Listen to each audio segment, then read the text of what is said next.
All right, buckle up, because today we're diving deep, and I mean deep, into the world of Walmart. You guys have sent us some really interesting stuff about their history, their business practices, some of the, well, controversies too. Yeah, it's kind of the ultimate American dream story, but like with a few plot twists along the way. All right. We're going to break down how they went from one little five and dime to this global giant. And trust me, the route they took is pretty surprising. Speaking of surprises, did you know Sam Walton, Mr. Walmart himself, started his career at, get this, JCPenney? Perhaps. You can't make this stuff up. The guy who built a retail empire and his first boss practically shoos him out the door. I know, right? Talk about a bad read. Yeah, It just goes to show everyone starts somewhere. Sometimes those early setbacks teach you more than a straight shot to the top. totally. For Walton, I think those early experiences lit a fire under him. Even as a kid, he was hustling, selling magazines, those paper routes, that drive was always there. And that hustle really kicks in when he opens his first Ben Franklin franchise, right? Our sources say it was struggling, but he flipped the script. He did. He threw out the rule book on retail, drove all over creation to find cheaper products, slashed prices, even embraced self-service way back when. Talk about ahead of the curve. Hold on, self-service. Like back then, customers weren't used to picking out their own stuff. Nope. Back then, you told a clerk what you wanted, they got it for you. Walton, he saw self-service at a couple stores in Minnesota, thought, boom, that's it, and brought it to his own store. That plus the crazy low prices, totally different. So he's got this winning formula, but his landlord, who also happens to be the Ben Franklin franchisor, says, see ya, wouldn't want to be ya. Can you believe that? What a nightmare. Total curveball. But sometimes those setbacks, they make you rethink everything. That's when the whole Walmart thing, the vision, really clicked for him. And bam, 1962, the first Walmart opens up in Rogers, Arkansas. Hmm. Did he have any clue what he was unleashing? I mean, this wasn't just another store. This was the start of something massive. Tough to say what was going through his head at the time, but he knew what he wanted Walmart to be. A chain of discount stores, but not just anywhere, right? He went for those rural communities, the places the big guys ignored. He knew those customers, knew they wanted value, and they wanted it convenient.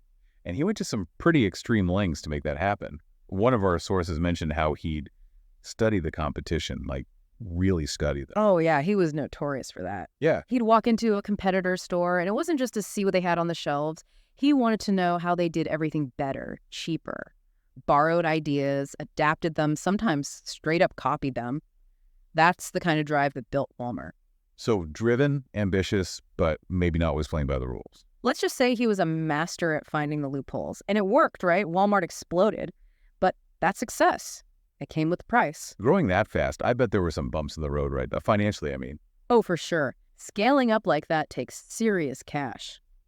Our sources mention early 70s, Walmart had a major debt crisis. Sam Walton, he loved using debt to fuel growth, but it almost backfired big time. So how'd they get out of it? They couldn't exactly raise prices. That was their whole thing. Walton, he makes a big move, takes the company public. 1972, New York Stock Exchange. That infusion of cash, that's what saved them. Wow, that's wild. Yeah. So the very thing that made them grow so fast, those crazy low prices, almost sunk them. Then going public bails them out like a business thriller or something. Right. Total roller coaster. It shows you got to be willing to take risks, bounce back, and really know your customers. But here's where things get kind of complicated. Those everyday low prices, they started having some ripple effects, and not everyone was thrilled about it. You're talking about the Walmart effect, right? Mm-hmm. I've heard that term thrown around, but what does it actually mean? It's basically the impact a giant like Walmart has on everyone and everything around it. So on one hand, those low prices, amazing for customers, right? Especially in those rural areas. Suddenly, they've got more stuff, cheaper stuff. Right, makes sense. Yeah. But there's got to be a downside. There is. While customers are happy, those smaller stores, they're struggling to keep up. Lots of them went belly up, people lost jobs, and you start to see this kind of, sameness in every town. Like a double-edged sword. Cheaper stuff's great, but not if it kills a whole town. Our sources also mentioned something about how Walmart treated their employees. Yeah, that's the other side of the coin. Sam Walton, he liked to say he valued his employees, called them associates, did those cheers and all that. But behind the scenes, it wasn't always pretty.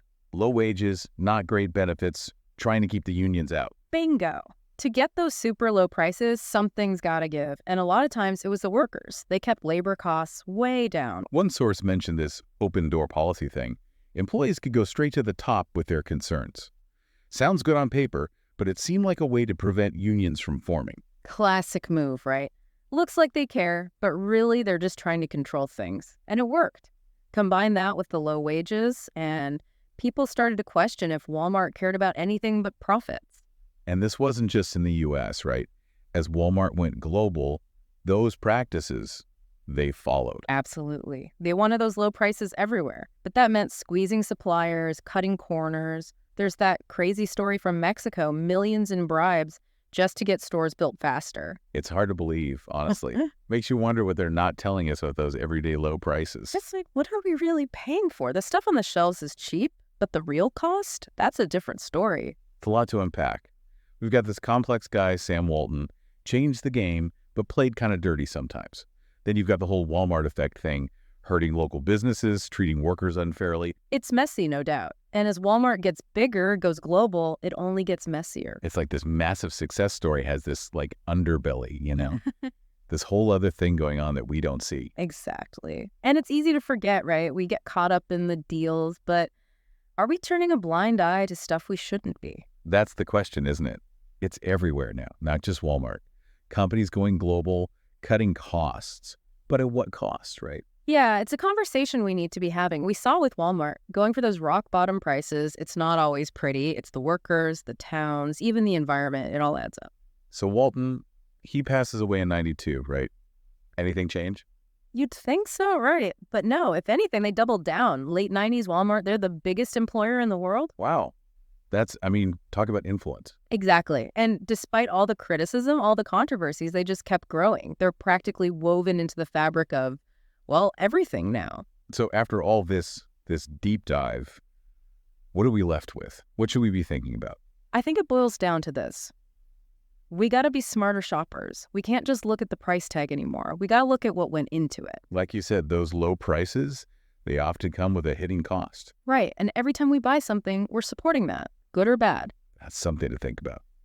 So we've gone deep on Walmart, a story full of, well, everything, success, controversy, you name it. It's a story that makes you question a lot of things, which I think is a good thing. It is.